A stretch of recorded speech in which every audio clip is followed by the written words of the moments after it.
नमस्कार. देवेंद्र सरकारची जन्मचाचणी अर्थात नगरपालिकांचा ग्राउंड रिपोर्ट या विशेष कार्यक्रमामध्ये आज आपण आलोय पाचगणीमध्ये. महाबळेश्वर आणि पाचगणी ही नावं डोळ्यासमोर आली की निसर्ग सौंदर्यानं नटलेला हा सगळा परिसर आपल्या अगदी डोळ्यासमोर उभा राहतो.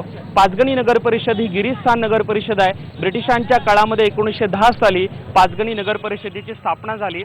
पाचगणी आणि महाबळेश्वर हे दोन्ही गिरीस्थान नगर परिषदेच्या माध्यमातून मोठ्या प्रमाणामध्ये पर्यटकांचं इथं येणं असतं आणि अशातच पाचगणी नगर परिषदेच्या अनुषंगानं आज आपण आढावा घेणार आहोत. अनेक सुज्ञ नागरिक पाचगणीच्या आपल्यासोबत सहभागी झालेले आहेत आणि आपल्यासोबत सहभागी झालेले आहेत विद्यमान नगराध्यक्षा लक्ष्मी कराडकर.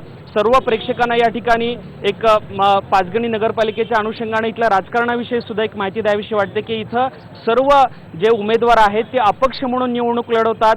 वेगवेगळ्या आघाड्यांच्या माध्यमातून इथं राजकारण चालतं आणि नंतर पक्षीय राजकारणामध्ये ते प्रवेश करतात.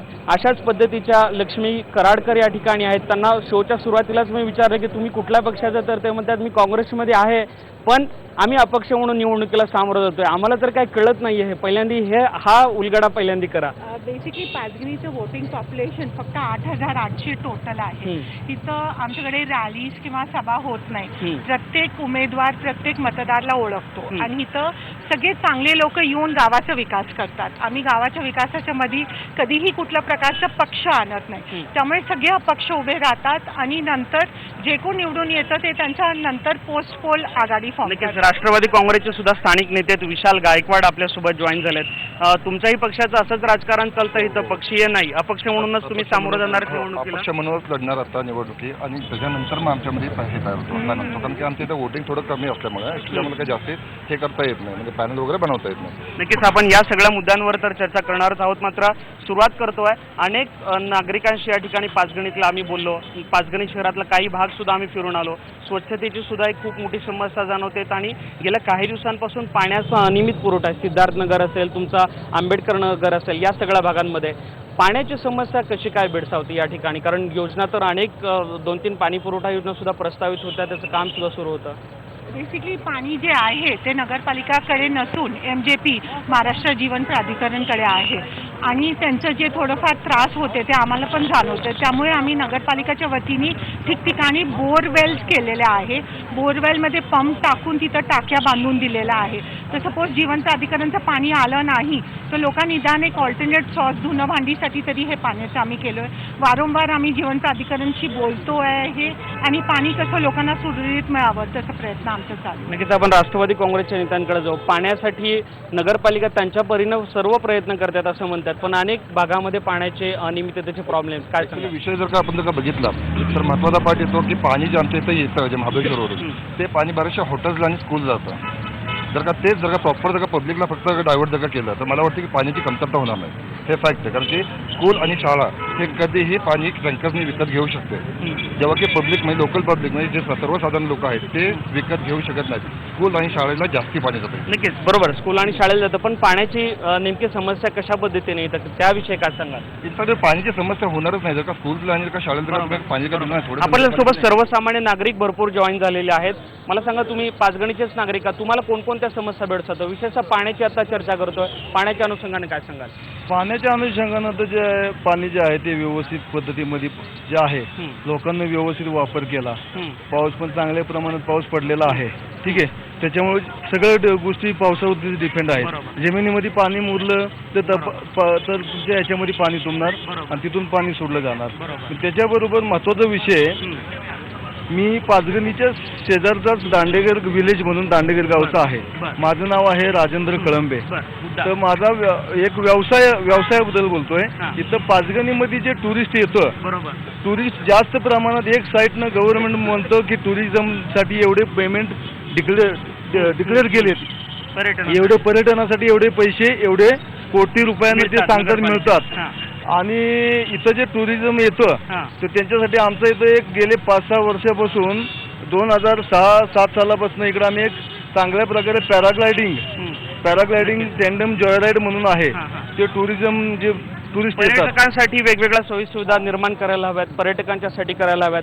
पाचगणीच्या अजून भरपूर काही नागरिक आपल्यासोबत जोडले गेलेले आहेत, काही महिला आहेत. कोणकोणते मुद्दे तुम्हाला या ठिकाणी महत्त्वाचे वाटतात? अजून काय व्हायला पाहिजे पाचगणीमध्ये? महिलांसाठी उद्योग व्यवसायाला व्हायला हवेत. परंतु महिलांसाठी म्हणजे आता हे शिक्षणाचं माहेर घरच म्हटलं जातं बरोबर. पाचगणी हे. बरोबर त्याच्या संदर्भात अजून विकासाला भर पडावी त्याच्यासाठी आम्ही नवीन वाटचालीला सुरुवात करत आहोत. बरोबर. महिलांसाठी रोजगारीचा एक प्रश्न निर्माण झाला. तुम्हाला कोणते महत्त्वाचे मुद्दे पाचगणीमध्ये वाटतात? पाचगणीमध्ये तसं पाहायला गेलं तर मॅडमने पुष्कळ काम केलेलं आहे, पण त्यांना सहकार्य फार कमी मिळत आहे. तर त्यांना सहकार्य जास्त द्यावं. नाही ते आहेच, पण मोठे मुद्दे समस्या कोणत्या तुम्हाला वाटतात? काय व्हायला पाहिजे अजून? पाचगणीत खूपशा विकासाच्या गोष्टी आहेत अजून ज्या मॅडम पूर्ण करू कोणत्या व्हायला शकतील. पाहिजे? दोन मुद्दे. शिक्षणाच्या दृष्टीने, हां. नोकरीच्या मुलांच्या दृष्टीने. नक्कीच. नोकरी, बेरोजगारी खूप मोठ्या समस्या आहेत त्या ठिकाणी आणि त्याच्या विशेषतः महिलांच्यासाठी सुद्धा रोजगाराच्या नवीन संधी उपलब्ध करून द्यायला हव्यात असं काही महिलांचं म्हणणं येत आहे. थोडक्यामध्ये कोणते मुद्दे महत्त्वाचे वाटतात की येणाऱ्या काळात तातडीनं पाचगणीमध्ये व्हायला हवे? येणाऱ्या काळामध्ये पर्यटन स्थळ इथे सुधारली पाहिजेत, बरोबर. कारण की त्यामुळे इथले जनजीवनातली जी माणसं आहेत त्यांचे त्यावरती पोट पाणी असतं. माणसं 8 महिने त्याच्यावरती त्यांचं घर चाललेलं असतं. फक्त आमची तेवढीच समस्या आहे की पर्यटन स्थळ जिथली तिथले सुधारली पाहिजे. नक्कीच पर्यटनाच्या अनुषंगानं वाढ झाली पाहिजे. आम्ही माहिती घेतली तर फक्त 3च पॉईंट्स आहेत पाचगणीमध्ये आणि त्याच्यामुळे येणारा पर्यटक महाबळेश्वरमध्ये अधिक वेळ घालवतो, पाचगणीमध्ये कमी वेळ थांबतो. घालवतो. त्यामुळे इथल्या लोकांना खूपच अडचणी येतात. आणि कसं आहे हे की इथली पर्यटन स्थळ सुधारली असेल बरोबर. तरच इथल्या अजून जनजीवन पॉईंट्स वाढवायला हवे, पर्यटनाचे पॉईंट्स वाढवायला हवे रोजगार नगरपालिकेकडे. पण मिळेल आणि कसं आहे म्हणजे 4 महिने याच्यावरच आमचं अवलंबून आहे. बरोबर. त्यामुळे पर्यटक आल्यामुळे आम्हाला कसं आहे रोजगाराला पण आम्हाला नक्कीच. प्रोत्साहन मिळतं आणि असं वाटतं की भरपूर पर्यटकांनी यावं. बरोबर. त्यामुळे आम्ही पण तसं पाचगणीमध्ये स्वच्छता वगैरे ठेवलेली आहे. नक्कीच त्यांना आपण आकर्षक पर्यटन नक्कीच खूप महत्त्वाचा मुद्दा मांडलेला आहे की पाचगणी महाबळेश्वर लागूनच हे दोन्ही गिरीस्थान नगरपालिका आहेत आणि खूप मोठ्या प्रमाणात पर्यटक येतात. मात्र पाचगणीमध्ये फक्त 3च पर्यटकांच्यासाठी पॉईंट्स आहेत. त्याच्यामुळे पाचगणीमध्ये खूप कमी वेळ पर्यटक व्यतीत करतात आणि पुढे महाबळेश्वरमध्ये अधिक वेळ देतात. नगराध्यक्षासोबत आहेत. मला वाटतं तुम्ही 2001 साली सुद्धा थेट नगराध्यक्ष म्हणून निवडून आला होता. गेल्या सलग 15 वर्ष सत्ता त्या अर्थानं तुमच्याकडेच आहे. 10 वर्षामध्ये 10 वर्ष तेव्हाची 5 वर्ष सध्याची 10 वर्षामध्ये नगर परिषद काय डेव्हलप करू शकली नाहीत अजून काही पर्यटकाच्या दृष्टीने पॉईंट? या 5 वर्षात जेव्हा मी हातात घेतली सत्ता त्यावेळेस 5 वर्ष विरोधात होते 2006 ते 12. त्यावेळेस खूप दुरवस्था होते. त्यावेळेस जे विरोधक आता माझ्या विरोधात उभे राहिले ते सत्यात होते. तर अक्षरशः रस्त्यांची हालत, पॉईंट्स डेव्हलप नव्हतं झाले. या 5 वर्षात तुम्ही पाहिलेलं आहे. पारसी पॉईंट म्हणा, सिडनी पॉईंट म्हणा, कचरा डेपो म्हणा आणि रस्ते खूप व्यवस्थित झालेले त्याच आहेत. पॉईंट्स बद्दल म्हणलं सिडनी पॉईंट, पारसी पॉईंट आणि टेबल लँड पॉईंट या व्यतिरिक्त नवीन एखादा पॉईंट एस्टॅब्लिश करणं जेणेकरून पर्यटक जास्त वेळ इथं व्यतीत करेल असं सहज शक्य होतं नगरपालिकेला, कारण अनेक मोठ्या प्रमाणात निधी उपलब्ध होतो गिरी परिषद मी म्हणून. तुम्हाला सांगते पाचगणी इको सेन्सिटिव्ह झोनमध्ये आहे. खूप आम्हाला वाटतं पॅराग्लायडिंग करावं, खूप आम्हाला वाटतं रोपवे करावं, परंतु इको सेन्सिटिव्ह झोन असल्यामुळे आम्ही एकही झाड कापू शकत नाही किंवा कुठेही पॉईंट डेव्हलप करायचं असेल तर तुम्हाला माहिती आहे झाडी इथं भरपूर आहे. त्यामुळे आम्हाला खूप कन्स्ट्रेन्स आहे. आज जे आम्ही डेव्हलप करू शकलो असतो ते स्वच्छ भारत पॉईंट. अगदी तुम्ही जाऊन बघा, आम्ही डेपोवर तिथं व्हेजिटेबल्स उगवतो. आज जे डेपो होते एवढे माशा होते तिथं, आज तुम्ही जाऊन आज एक पॉईंट लॉन लावलेला आहे. आमच्या वतीने जे काय आम्ही करू नक्कीच शकतो त्या आम्ही सगळ्या केलं. ठिकाणचा पण आपण आढावा घेणार आहोत. पण नागरिकांनी अनेक महत्त्वाचे मुद्दे या ठिकाणी मांडलेले आहेत. विशेषतः पर्यटनाच्या दृष्टीनं खूप महत्त्वाचे मुद्दे मांडलेले आहेत की नगरपालिकेच्या माध्यमातून अनेक नवीन पॉईंट जर डेव्हलप झाले तर पर्यटक जास्त वेळ या ठिकाणी व्यतीत करतील. अजून कोणते महत्त्वाचे मुद्दे या ठिकाणी तुम्हाला वाटतात? सर्वप्रथम मी आयबीन लोकमतचं आभार मानतो. इथे जन्मत घेतलं जाते. आज तर खरं हे पर्यटन स्थळ आहे. इथं सर्व लोक भरपूर बत्तपामध्ये फिरण्यासाठी येतात, पण इथल्या पर्यटनासाठी असं खास सुविधा इथं कुठं जेव्हा इथे फिरण्यासाठी येतात इथं कुठल्या पॉईंटवरती खास लग्नीची सोय नाही, पर्यटन संडाची सोय नाही, अशा भरपूर काय प्रॉब्लेम आहेत. दुसरा गोष्ट अशी तर रोजगार कमी आहे. मुलांना इथं रोजगार भेटत नाही. रोजगारांची संधी मोठ्या इथं उपलब्ध केल्या पाहिजेत असं मी आज नगरपालिकेमार्फत बोलतो. सरपंचला सांगतो की सुखसुविधा झाल्या पाहिजेत एवढं बोलतो साहेब. नक्कीच सोयी सुविधा झाल्या पाहिजे. थोडक्यामध्ये मुद्दा मांडा. करार विभागातून आलोय. हां. आमच्या भागातील बहुतेक लोक इथं रोजगारीसाठी येतात. तर ते काही लोक रोजगार न भेटल्यामुळे परत जातात. तर त्यांना संपूर्ण रोजगार इथं दिवसभर भेटावा ही आमची इच्छा आहे. बरोबर. रोजगाराच्या अनेक नवीन संधी तयार व्हायला हव्यात. थोडक्यामध्ये काय मुद्दा वाटतो? पाचगणी एज्युकेशनसाठी फेमस असलं तर अपंगांसाठी मूलभूत अशा सुविधा आमच्या तर बघण्यात व्यवस्थित नाहीत. त्यांना त्यांची शाळेत चढाई उतरायला रोड व्यवस्थित हे असं काही शाळेमध्ये काही बघण्यात येत नाही. प्राथमिक सोयी सुविधा नाहीत आणि अपंगांच्यासाठी सुद्धा सोयी सुविधा नाहीत असा एक मुद्दा आला. थोडक्यामध्ये तुम्हाला कोणते महत्त्वाचे मुद्दे वाटतात? मागील 10 वर्षामध्ये पाचगणीचा विकास त्याचा खूप झपाट्याने झालेला आहे. पण त्याबरोबर पार्किंगची जी सुविधा आहे, बाहेरून जे पर्यटक येतात त्यांच्यासाठी गाडी लावण्याची एक स्वतंत्र असं एक पार्किंग लॉट हवं म्हणजे पाचगणी ते करायला हवे. आणि बाहेरून जे लोक येतात तिथून 50 मीटर पाठीमागे गेल्यावर रस्ते खराब आहे, तिथून 50 मीटर पाठी गेल्यावर रस्ते खराब त्यामुळे ते आणि कुठे महत्त्वाचं काढतील? आमचं पाचगणीचं नागे टेबल लाईनची सुधारणा नाहीये. आमच्या टेबल लाईनच्या बांधवांना सांगितले की एका ट्रॅकवरती तुम्ही चालायचं. ते नगराध्यक्ष म्हणतात तर भरपूर विकास केला आहे, पॉईंट डेव्हलप विकास केला आहे, पण विकास मागील 10 आहे. वर्षामध्ये ना जे काय राहिलेत ना ज्या गतीनं व्हायला पाहिजे हा, त्या त्या गतीनं गतीनं झालं. नाहीये. जे अजून टेबल लाईनच्या एक ट्रॅकवाल्यांना सांगितले टांगेवाल्यांना एका ट्रॅकवरती झाला, त्यांनी ते मान्यही केलंय.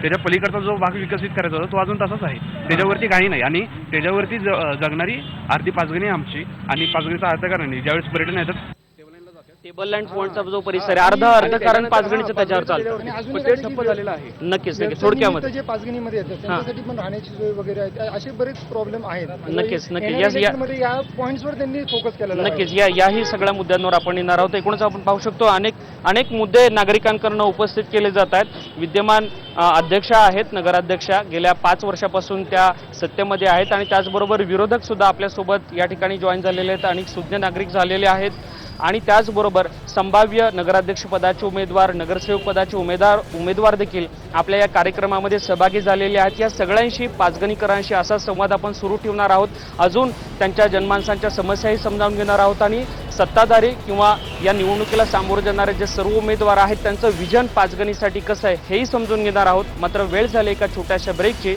तुम्ही कुठेही जाऊ नका, पहा फक्त IBN लोकमत.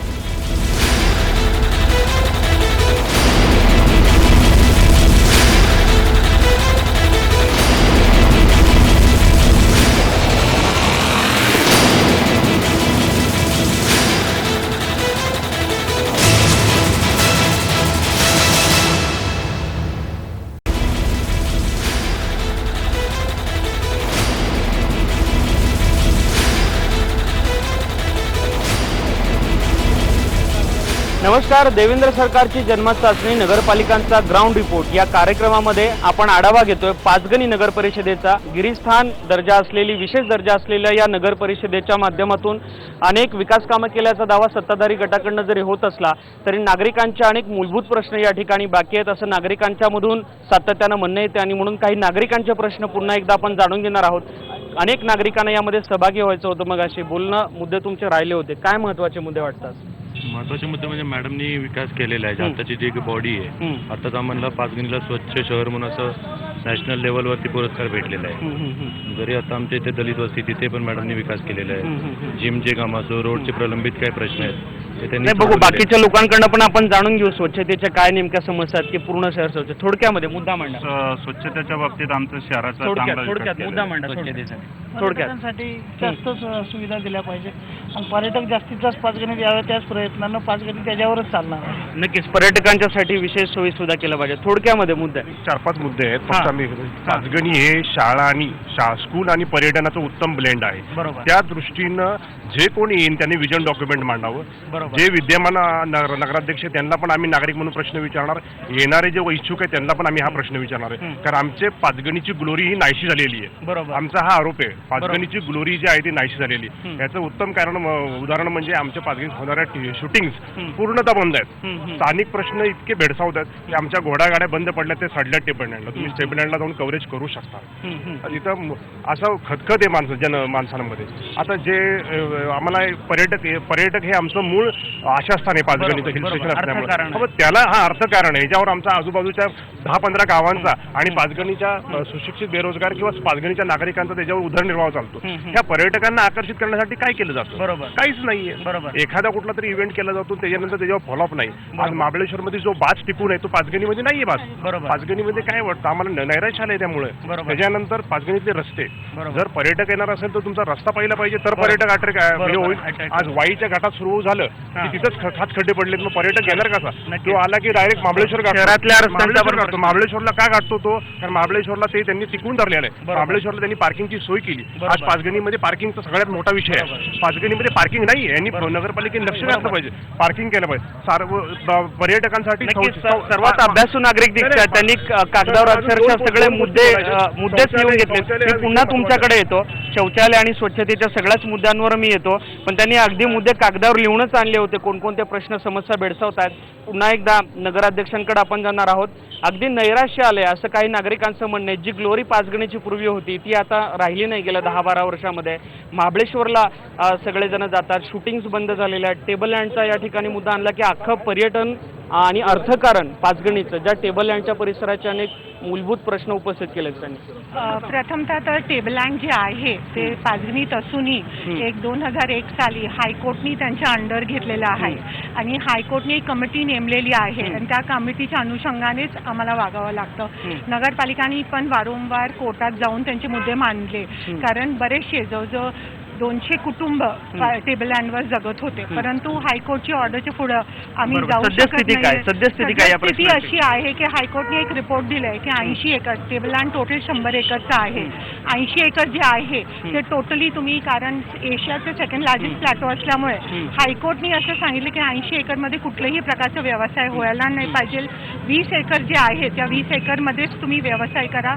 आता काय कारणामुळे ते 20 एकरमध्ये एवढं खडक आहे, व्ह्यू नाही आहे, काय नाही, त्यामुळे गोरगरिबांना अजिबात तिथं काय होत नाही. आम्ही परत नगरपालिकेच्या वतीने एक रिव्ह्यू पिटिशन फाईल केलेलं आहे, परंतु हायकोर्टमध्ये तांत्रिक बाबीमध्ये अडकला हा प्रश्न. मात्र त्याचबरोबर त्यांनी महत्त्वाचे जे मुद्दे उपस्थित केले, शहरांतर्गत रस्ते आणि पार्किंगच्या समस्या 10 वर्षामध्ये सहज शक्य होणं तुमच्या कार्यकाळामध्ये या सगळ्या प्रश्न तडीच नेणं का शक्य झालं नाही? कारण आम्हालाही येताना जाणवलं पार्किंगच्या समस्या. माझं एकच आहे, पार्किंगची जी समस्या आहे, पी प्लॉटवर हार्डली अर्धा किलोमीटरच्या अंतरावर 2 मोठे पार्किंग लॉट्स आहेत, पण पर्यटक तिथं जाऊन पार्किंग करत नाही. पार्किंग लॉटचं जे आहे इथं गावात तुम्ही बघा कुठेही जागा उपलब्ध नसल्यामुळे 0.25 किलोमीटरवर पार्किंग आहे, पण लोक तिथं पार्किंग करत नाही. आणि अंतर्गत रस्ते जे आपण म्हणतात, माझी इच्छा आहे की आपण स्वतः चालावं.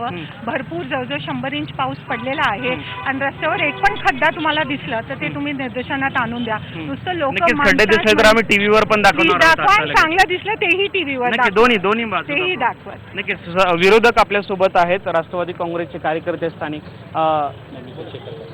काय माजी नगराध्यक्ष आहेत, काय महत्त्वाचे प्रश्न तुम्हाला वाटतात? नगराध्यक्ष विद्यमान अनेक दावे करतात विकासाचे, मात्र नागरिकांमधून थेट आरोप होत आहेत की जी ग्लोरी पाचगणीची 10-15 वर्षापूर्वी होती ती नाहीशी झाली आहे. अनेक दृष्ट्या पाचगणी पाठीमागे गेल्या. पाचगणीच्या शहराच्या विकासासंदर्भात बोलायचं झालं तर गेल्या 5 वर्षात जनतेने जो काही विकास झाला आहे तो आता आपण ऐकलाय. जनतेची जी गाराणी तुमच्यासमोर जी येत आहेत त्यातनं तुम्ही ऐकतच आहात की जनता स्वतःहून पेटून उठलेली आहे आणि त्यांना आता येणाऱ्या ह्या 27 तारखेच्या ज्या निवडणुकीमध्ये ते त्याच्या मतपेटीद्वारे त्यांचं ते उत्तर तर देणारच आहे. पाचगणीच्या ज्या मूलभूत समस्या ज्या आहेत फक्त विकासाचा दांडोरा पेटून काय झालेला नाही. फक्त कागदावर किंवा पेपरवर किंवा मीडियाच्या समोर जाऊन की बाबा आम्ही असं केलं, प्लास्टिक निर्मूलन केलं किंवा चौकामध्ये हे केलं किंवा तुमच्या पार्किंगची व्यवस्था केली किंवा डम्पिंग ग्राउंड गार्डन केलं. तुम्ही पाचगणीतला एक नागरिक सुद्धा ज्यांनी सांगावं की मी डम्पिंग ग्राउंड बघून आलो म्हणून. बाहेरची लोक आली बघून गेलीत, पण पाचगणीतला नागरिक तिथं जाऊन बघितलं का? पण डम्पिंग ग्राउंड सुधारवलं, पण लोकांच्या समस्यांचं काय? डम्पिंग ग्राउंड सुधारवलं पण लोकांच्या समस्याचं काय? असा थेट प्रश्न राष्ट्रवादी. आता हे 2006 ते 12 स्वतः होते. लोक सांगतील निधी त्यांनी जे पर्यटकची आणली होती त्यांनीच आणली होती, परंतु 6 वर्ष स्वतःच्या विकासाशिवाय दुसरं काय केलं नाही. पार्टी पॉईंटला जाऊन बघा, उद्घाटन कधी झाले, ती तारीख आहे, ती पॉईंट कधी डेव्हलप. स्वतःच्या विकासाशिवाय तुम्ही काय केलं नाही, स्वार्थ साधला असं म्हणताय? नाही, त्यांचं म्हणणं त्यांच्या दृष्टीने त्यांच्यासाठी ते फायदेशीर ठरत असेल जनतेसाठी बोलण्यासाठी, परंतु ह्याच्या मतपेटीतून आता 27 तारखेला जनता उत्तर देणारच आहे. मतपेटीतून परिवर्तन होणार म्हणतायत. आता 27 तारीखला आपण बघूया कोण किती मतांनी. आणि पाचगणीचे जे कोण नागरिक आहे, आज आम्ही कुठल्याही पक्षाचा नाही पण नागरिक आमच्या मागं आहे. 27 तारीखला आपण नक्की प्रश्नही उपस्थित केला की डम्पिंग ग्राउंड बाहेर येणाऱ्या पर्यटकांच्यासाठी एक तर विशेष केंद्र झालंय, मात्र नागरिकांनी तिथे गेलं नाही. डम्पिंग ग्राउंड गार्डन केलं, नागरिकांच्या समस्या मात्र सुटला नाही. मग अशी तिथल्या नागरिक कोपऱ्यातले सांगत होते स्वच्छतेच्या अनेक मोठ्या समस्या आहेत तिथे. आता तुम्ही येऊन बघा, जे आहे ते जे आम्हाला अवॉर्ड दिले ते घरी बसून किंवा कागदपत्र नाही, NDTVनी स्वतः येऊन थर्ड पार्टी ऑडिट केले. सकाळी प्रत्येकाच्या नागरिकांना विचार कोणाच्या घरी इथं गाडी येत नाही कचरा उचलायला, इथं कुठे तुम्हाला कुंडी दिसतीये का? विचारू लगेच. स्थानिक नागरिक आहे. माझा प्रश्न असा आहे की आमची वस्ती इकडे ह्या साईडला भीमनगर म्हणून, बरोबर, तिथं बौद्ध वस्ती म्हणून त्या वस्तीमध्ये सकाळी 6 वाजता माणूस फिरतो. आता तुम्ही मला सांगा, 6 वाजता जर माणूस जर फिरला कचरा गोळा करायला, माणसं उठतात का 6 वाजता? माणसांना कामाला जायचं असेल 9 वाजता 7 वाजता नाही तर 8 वाजता माणसं उठणार. म्हणजे वेळेच्या अगोदर घंटागाडी येऊन जाते. घंटागाडी नाही, माणूस येतो फिरून जातो, त्यांना माहित नाही. कचरा आमचा आम्ही स्वतः घेऊन कचरा नागरिकांना स्वतःहून टाकावा लागतो असं म्हणतात. एक मिनिट, कचरा कुंडीचे जे आहे 6 वाजता त्यांना माहीत नसेल, पण भीमनगरचे 80% लोक शाळेत जातात कामाला. ते त्यांची ड्युटी चालू होती 8 वाजता. 8 वाजता आम्ही फिरवल्यानंतर त्यांच्या घरात पाहिजे तर आत्ता जाऊन निम्मे घरांना कुलूप आहे, कारण लोक शाळेत जातात इथं कामाला भीमनगरचे. त्यामुळे आणि एक लक्षात घ्या, त्यांनी तोंडाने सांगितलंय, तोंडाने काय सांगितलं, आमचा माणूस दारात जातो कचरा उचलायला, घंटागाडीमध्ये लोक येऊन टाकावं लागत नाही. पण वेळेच्या अगोदर जातो असं म्हणतात. 6 वाजता बाकी महिला उभी आहे नाही तर नाही ना, महिलांकडे पण जाणार. महिलांकडे थोडक्यात पहिला त्यांना समजून सांगा की 6 वाजता जर माणसं जर घरात झोपलेले असेल, जर माझ्या घरात दरवाजा ठोकावला तर मी 6 वाजता उठून खाली यायचं आणि कचरा द्यायचा का त्यांना? सांगा ना तुम्ही मला. नाही याचं उत्तर त्यांच्याकडनं. मी परत तुम्हाला सांगते, भीमनगर मध्ये जे महिला आहे, न्यू एरा शाळा, किमीन शाळा, कुठल्याही शाळेत 8 वाजता त्यांची ड्युटी आहे, त्यांना 8 वाजता तिथं कामाला जावंच लागतं. महिला, मी काय म्हणते, नक्कीच महिलांकडे पण जाणार आहोत.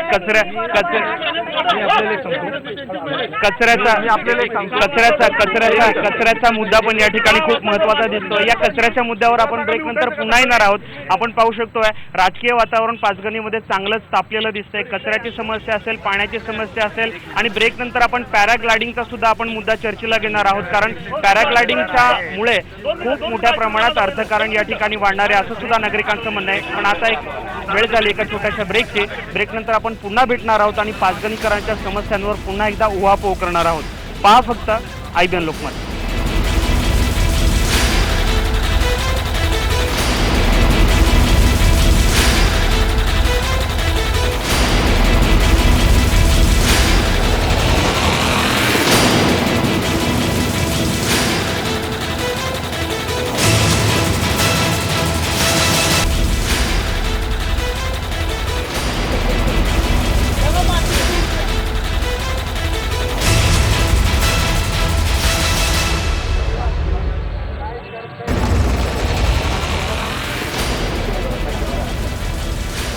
नमस्कार.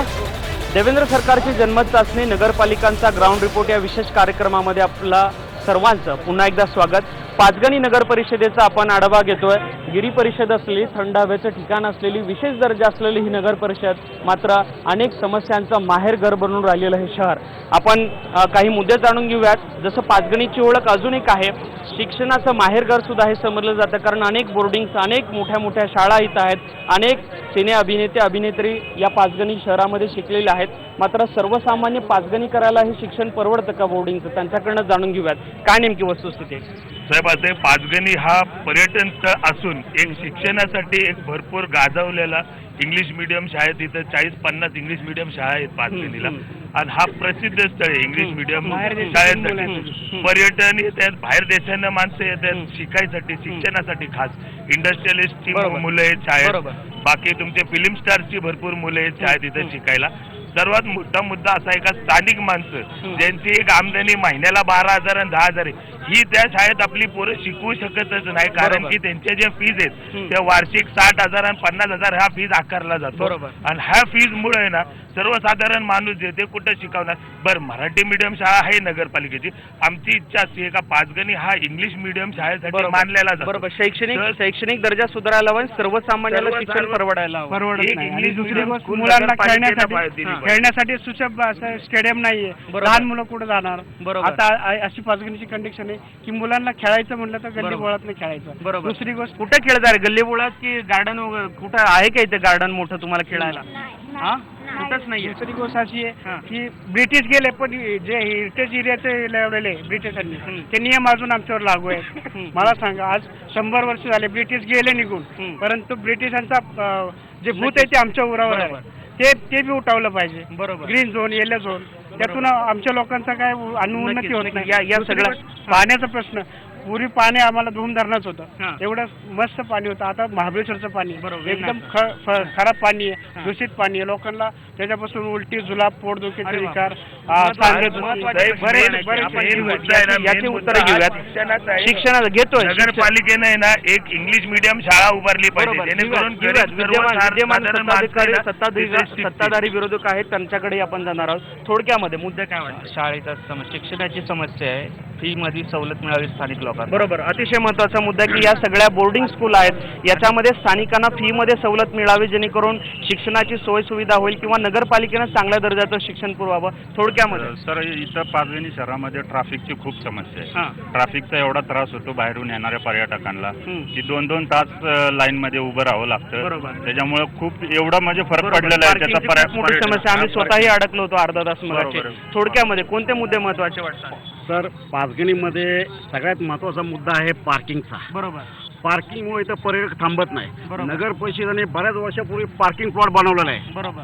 ना नगरपालिकेचा समन्वय आहे, ना पोलीस स्टेशनचा समन्वय आहे. नक्कीच. सदरचा पार्किंग प्लॉट स्थानिक यंत्रणा- रुपये खर्चून नक्कीच. भूल खात स्थानिक पडलेला आहे. यंत्रणांमध्ये समन्वय नाही आणि त्याच्यामुळे पार्किंगची खूप मोठी समस्या आहे.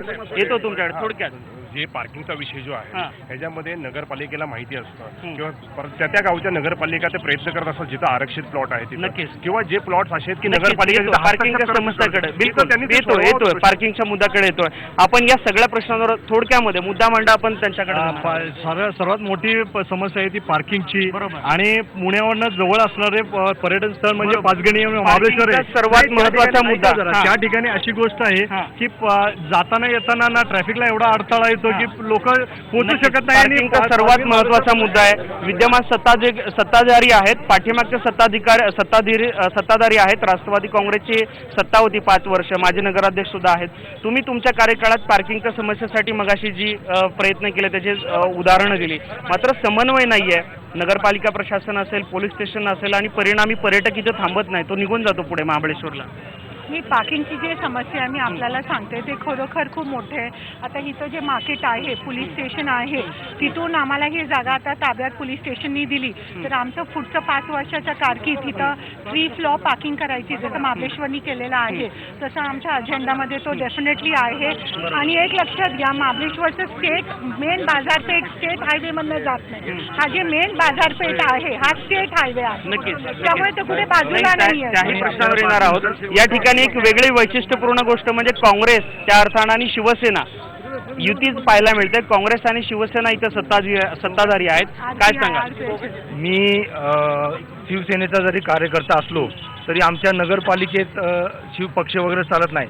आणि इथं राष्ट्रवादीची सत्ता असून पण ते चिन्हावर कधी लढत नाहीत. तुम्ही तरी कुठे चिन्हावर? तुम्ही धनुष्यबाणावर लढता का? नाही, आम्ही आमच्याकडे चालत नाही. तुम्ही धनुष्यबाणावर लढत नाही, ते गजाळावर लढत नाहीत, हे पंजावर लढत नाही. आमच्याकडे- सगळं संगनमत आहे का सत्ताधारी आपल्याला सगळ्यांना माहिती. आता इथून संगमतच होणार आहे, कारण आम्ही आहे ना, आम्ही विरोधात होतो त्यावेळेस आपल्याला माहिती असेल. पाचगणीच्या नागरिकांना विचार जे 5 वर्ष त्यांनी कसे भोगले होते. आणि पार्किंगचा विषय मी आपल्याला म्हणतो की पार्किंगचा विषय होतो. आज तुम्ही काय केलेलं बोलताय, पण मागे लोकांनी काय केलं त्याचं बोलत नाही. मागे काय केलं तेही जाणून घेणार आहोत. मात्र त्याचबरोबर सर्वात महत्त्वाचा मुद्दा आला की स्थानिक इथले जे नागरिक आहेत त्यांना शिक्षण दर्जेदार मिळत नाही. नगरपालिकेचं इंग्लिश मिडियम स्कूल असावं आणि त्याचबरोबर स्थानिकांना त्या ठिकाणी बोर्डिंग स्कूल आहेत त्याच्यामध्ये स्वस्त दरामध्ये शिक्षण मिळावं, याच्यासाठी काय प्रयत्न केले का 5 एक वर्षात? सांगते आपल्याला की इथं स्थानिक 3-4 शाळा आहे. मेरी एंजल्स आहे, हॅपी आज आहे, बाटा आहे, जे वर्षाला फक्त 12,000 रुपये घेतात ही शाळा आणि डे स्टुडंटला प्राधान्य देतात. आतापर्यंत तुम्ही आमची मराठी शाळा जे नगरपालिकेचे मग नागरिक खोटं बोलतायत का? मग नाही आहे, विचार ना त्यांना. हॅपी आज घेते की 12,000? तुम्ही शाळेत जाऊन विचारू शकता. बाटा आहे ते 12,000. त्यांचं काय म्हणणं आहे की नगरपालिकांनी इंग्लिश मिडियम शाळा काढावी.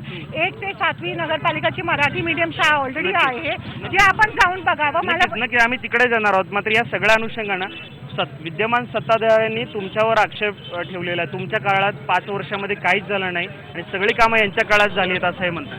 नाही, त्यांच्या काळात सर्व कामं झाली तर तुम्हाला आता जनतेची गाराणी ऐकलीच नसती. सगळ्यांनी तिथं फटाकडे आणि पुष्प देऊन दिली असते सत्ताधारी गटाला. आज तुम्ही जी जनतेची गाराणी जी ऐकताय, जर जनतेची संपूर्ण कामं झाली असतील तर लोकांनी तिथं हे केलंच नसतं, गाराणी मांडलीच नसती ना. सगळ्या जर शहराच्या समस्या ह्यांनीच मिटवल्यात आणि गेल्या 5 वर्षापूर्वी आम्ही सत्तेत होतो, ती गाराणी अजून ह्यांच्याकडून निघालीच नाही. म्हणजे ह्यांनी 5 वर्षात काय केलं? गेल्या 5 वर्षात अपक्ष नगरसेविका सुद्धा ते तुम्ही सांगा काय नेमकं तुमच्या माध्यमातून संपूर्ण म्हणजे नागरिकांच्या वतीने एक प्रश्न मांडायचा की पाचगणीमध्ये सुशिक्षित बेरोजगारांचा प्रश्न, मला शासनाकडे हा प्रश्न मांडायचा आहे की बऱ्याच मोठ्या प्रमाणावर पाचगणीमध्ये सुशिक्षित बेरोजगारांचा प्रश्न आहे. बेकार आहेत बऱ्यापैकी लोक. इथं पर्यटनशी संबंधित आणि शाळांशी संबंधित व्यवसाय उपलब्ध होतात, पण हायली एज्युकेटेड असतील तर त्या लोकांना व्यवसाय उपलब्ध होत नाही. तर नोकरीची कंडिशन तुम्हाला माहित आहे. तर शासनाच्या माध्यमातून मला एक शासनाला रिक्वेस्ट करायची की असं इथं येणारं शेतीतून येणारं स्ट्रॉबेरी सारखं पीक त्याच्या संबंधित जर एखादा प्रकल्प उभारला गेला तर इथल्या युवकांना नक्की संधी मिळेल. आणि अजून एक मांडायचा दुसरा प्रश्न आरोग्यासंबंधित. सर मला कंप्लीट करू देत. इथं अद्ययावत इस्पितळ म्हणजे आता एक 4 दिवसाची घटना सांगते. हार्ट पेशंट हॉस्पिटलला पोहोचेपर्यंत मध्ये डेथ झालं. तर अशा प्रकारे शासनाने विचार करायला इथे सुद्धा महत्वाची समस्या आहे. पर्यटकांच्या दृष्टीनं महत्वाची पावलं उचलायला हवी. त्याचबरोबर आरोग्याच्या समस्या आहेत, स्वच्छतेच्या समस्या आहेत आणि त्याचबरोबर नागरिकांनी अनेक महत्वाचे मुद्दे उपस्थित केले. त्याच्यामध्ये शिक्षणाची एक महत्वाची समस्या मांडली की स्थानिकांना या ठिकाणी जी बोर्डिंग्स आणि दर्जेदार शैक्षणिक संस्था त्याच्यामध्ये सवलतीच्या दरामध्ये शिक्षण मिळावं, किंबहुना तसं जर नाही झालं तर नगरपालिकेच्या माध्यमातून तरी चांगलं दर्जेदार शिक्षण मिळावं. अनेक जनसमस्या या ठिकाणी आता लोक मांडायला सुरुवात झाली आहेत. या सगळ्या प्रश्नांवरचा असाच आढावा आपण घेणार आहोत. सत्ताधारी आणि विरोधक जे नगरपालिका निवडणुकीला सामोरं जाणार आहेत त्यांच्याकडनं सुद्धा आपण त्यांची मतं जाणून घेणार आहोत. त्यांचं विजन डॉक्युमेंट पाचगणीसाठी काय त्याचाही आढावा आपण घेणार आहोत. पण आता वेळ झाली आहे एका छोट्याशा ब्रेकची. तुम्ही कुठेही जाऊ नका, पहा फक्त IBN लोकमत.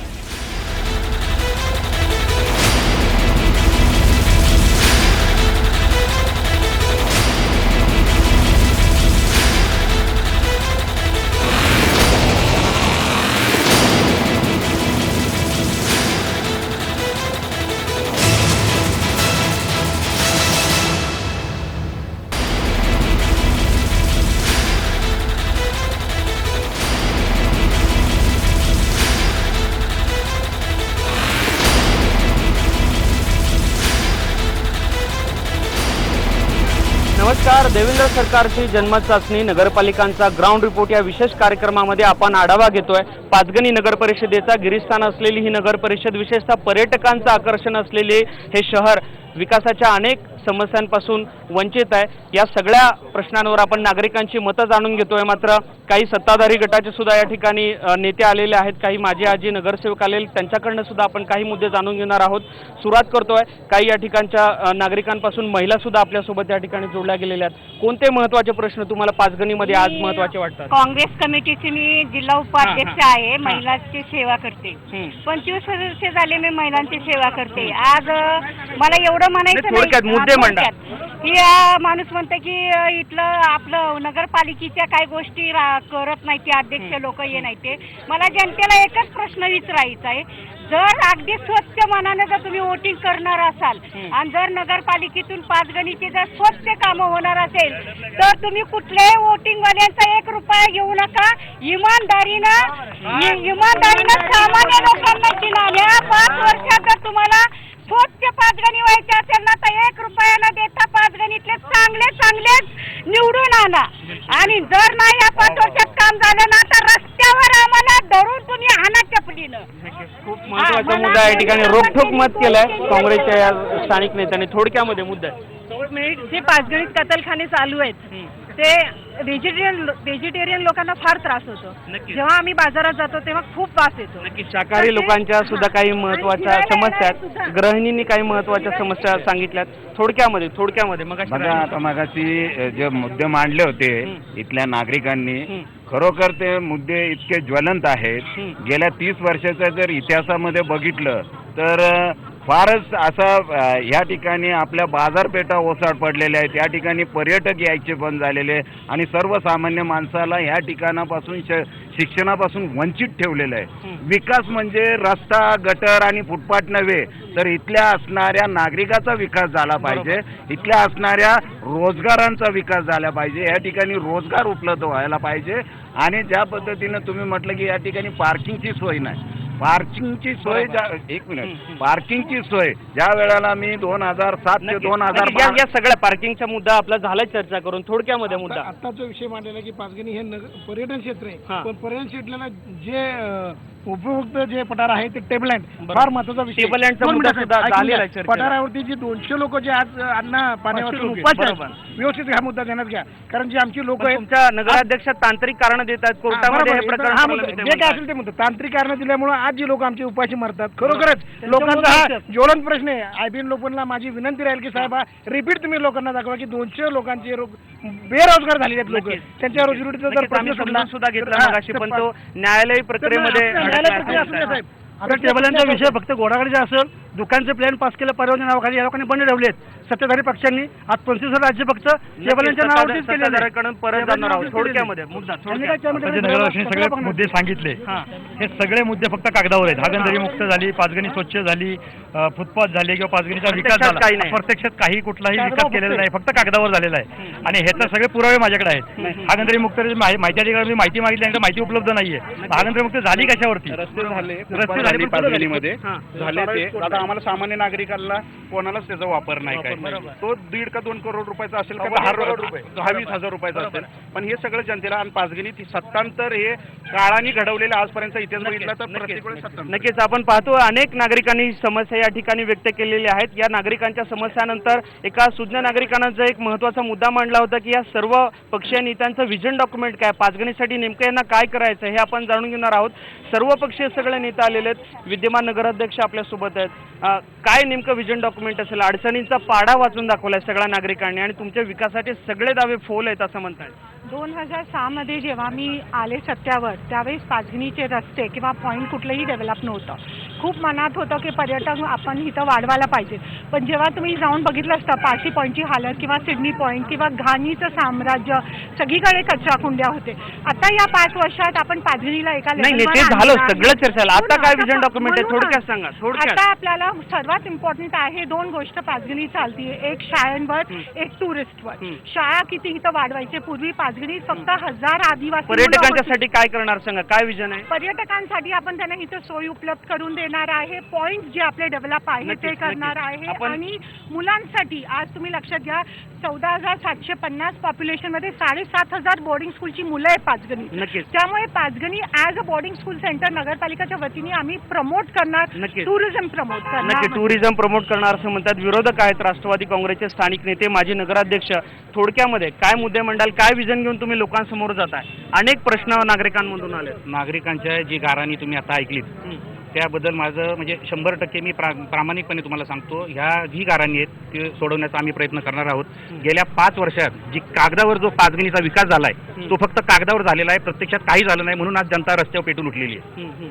आणि ह्याच्यासमोर ज्वलंत उदाहरण आपल्यासमोर प्रत्येक गारानं ऐकलेलं आहे. पाचगणीच्या शहराची जी 2-3 मुख्य कारणं आहेत, म्हणजे जी समस्या चिंता जी शहराला ग्रासलेली आहे ती म्हणजे एक स्थानिक लोकांना अनेक स्थानिक लोकांना रोजगार असेल, त्याचबरोबर अनेक महत्त्वाचे प्रश्न या ठिकाणी सुटलेले नाही आहेत. विकासाचे जे सगळे दावे सत्ताधारी करतात ते फक्त कागदावर विकास राहिलेला आहे. स्थानिक ज्या समस्या आहेत, तिथल्या अनेक उपनगरांमध्ये पिण्याच्या पाण्याचा सुद्धा अनियमित पाणी पुरवठा होतो, या देखील समस्या आहेत. आणि सर्वात महत्त्वाचं म्हणजे पाचगणी पर्यटकांच्या एक आकर्षणाचं केंद्र ठरलेली पाचगणी. पर्यटकांना सोयी सुविधांपासून खूप वंचित राहावं लागतं आणि म्हणूनच पाचगणीमध्ये पर्यटक खूप वेळ व्यतीत करत नाहीत आणि परिणामी अर्थकारण सुद्धा या ठिकाणी फिरत नाही. टेबल लँडचा एक खूप मोठा इश्यू या ठिकाणी प्रलंबित आहेत. हे सगळे इश्यू जर सॉल्व्ह झाले तर पुन्हा एकदा पाचगणीची हरवलेली ग्लोरी पाचगणीला मिळू शकते आणि महाबळेश्वर सारखंच पाचगणीचं अर्थकारण देखील नव्यानं पुन्हा एकदा त्या ठिकाणी सुधारू शकतं अशी परिस्थिती या सगळ्या चर्चेतून आपल्याला पाहायला मिळते. येणारे जे सत्ताधारी असतील त्या सर्वांना